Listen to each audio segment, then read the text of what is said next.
What's happening, everybody? I'm back. It's me, your resident supervillain, Mr. J. Washington, and I'm here with the season finale review for Marvel's Cloak and Dagger on Freeform. Now, if you have not seen the episode yet, please come back, because it's going to be spoilers, so I'm letting you know now. Yes, ladies and gentlemen, I'm back with these reviews. I had a lot of people ask me about, like, well, yo, what are Cloak and Dagger reviews? And I watched the episodes, but I didn't get a chance to review them because it was so busy in my schedule. So I made sure I dropped one for y'all for the season finale sneak peek. I love the fact that Tyrone and Tandy now are more of a solid unit towards the end of the season as they've grown.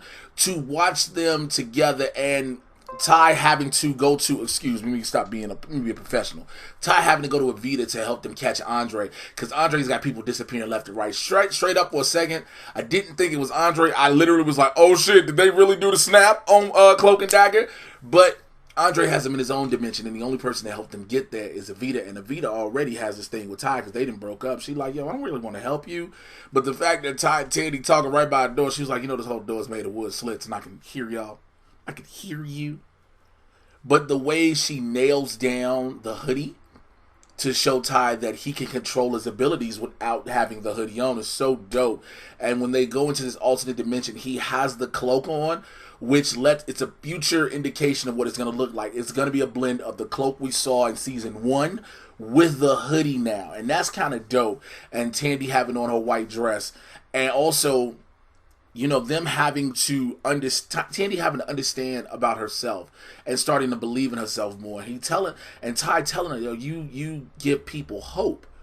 And when she was making the cross, she was like, I don't see crosses, I see daggers. You know, they're not a knife, they're not a sword, but they can do both. And I was like, okay, this is how she gets her name Dagger. Because if you notice, throughout the entire series, they've never referred to themselves, or anyone else has referred to them as Cloak and Dagger. They've just been Tyrone and Tandy, Ty and Tandy. And so now with her getting the daggers thing and him not fully yet knowing it's going to be Cloak by name is dope.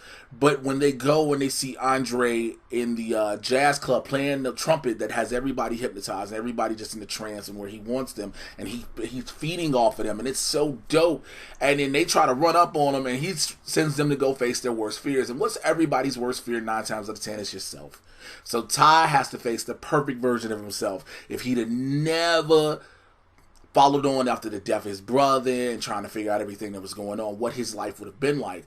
And Tandy's biggest fear is that of her father's. She's never come to reconcile with that, how he was abusive to their mama and her and shit like that. And like, she was like, man, daddy, like, yo, she's pulling back. And a lot of times I've noticed in these comic book shows, and just the TV in general, we see that a lot, where a lot of daughters deal with an apprehensive, somewhat relationship with their fathers. And it is rather crazy. And I say that being a father to a daughter. Like, my daughter is my world just as much as my son is. And I couldn't see myself having my daughter be apprehensive and not wanting to be around me much and not wanting to be associated with me. That would kind of mess me up. And just feeling scared of me as a whole. But to watch her having to fight her dad and then realizing, like, yo, you can't kill me, I'm already dead. And she's still trying to do it. And at the same time, Bridget Mayhem comes into the church where Evita is, trying to help protect the candle that Evita has to keep burning. Because if the candle blows out, they stuck in this young dimension. Again, magic, witchcraft, voodoo, love it all. But the fact that she's fighting some officer, she don't know who the hell it is. Turns out it's Fuchs. And then she kisses a damn zombie, basically. I'm like, this just got weird as shit. But you go back to Tyrone and Tandy when they're fighting their respective battles, and Ty says, you know that thing we do?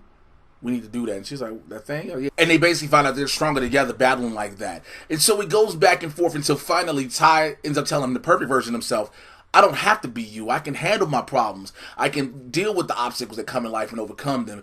Tandy finally, stands up to her father, and she has one of her daggers, and he's like, what's that going to do? And she's like, oh, what about this? And she makes a big-ass sword and finally deals with that. And then after they conquer their worst fears, they go back to battle Andre, per se, and then Andre trying to blow the trumpet at their asses.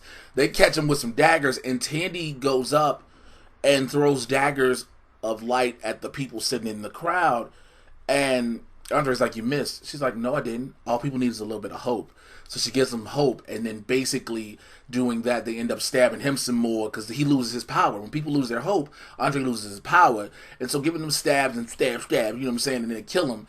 And things start to slowly go back to normal.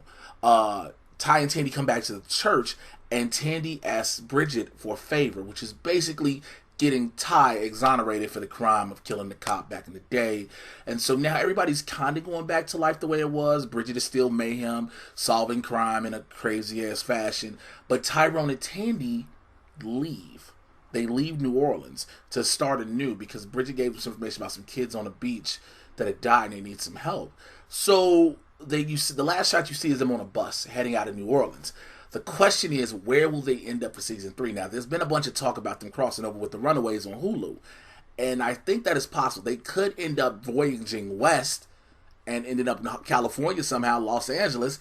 I would love to see that, man. Again, I love this show. I'm mad I didn't get a chance to catch it, but I'm glad I got to rewatch it and definitely got a chance to catch up with the season finale. So let me know what you think in the comments below, all right? Like, subscribe, click on the notification bell. Did you like this season finale of this season of Cloak and Dagger, or didn't you? And what do you expect, or what did you expect, and a whole lot more? Let me know, man. Follow me on Twitter and Instagram at Mr. J Washington, MRJAY. You should know how to spell Washington. For real, it's on $1. Make sure you join my Patreon, patreon.com/Mr. J Washington. It's a part of the Supervillain Squad. I got a bunch of exclusive content that I don't talk about anywhere else. It's only for members of the squad, and it's only $5. That's it. $5. Just join it. Be a part of it. If you want to give more, you can give more, and I'm grateful. Thank you to everybody who has been a sponsor to me, man, who has helped out Uptime Energy. Thank you to Shooting Star Prints for the shirts. Thank you to Small World for the shirts. Thank you to Zone 10 Customs as well. And, man, listen, check out the Mad Titan podcast. Everywhere you get your podcast, listen on. I get you caught up in everything that's happening in Marvel and DC, live-action cinematic universes, kind of like I did with this one here. Holler at you guys later. Take care. I'm out. Peace.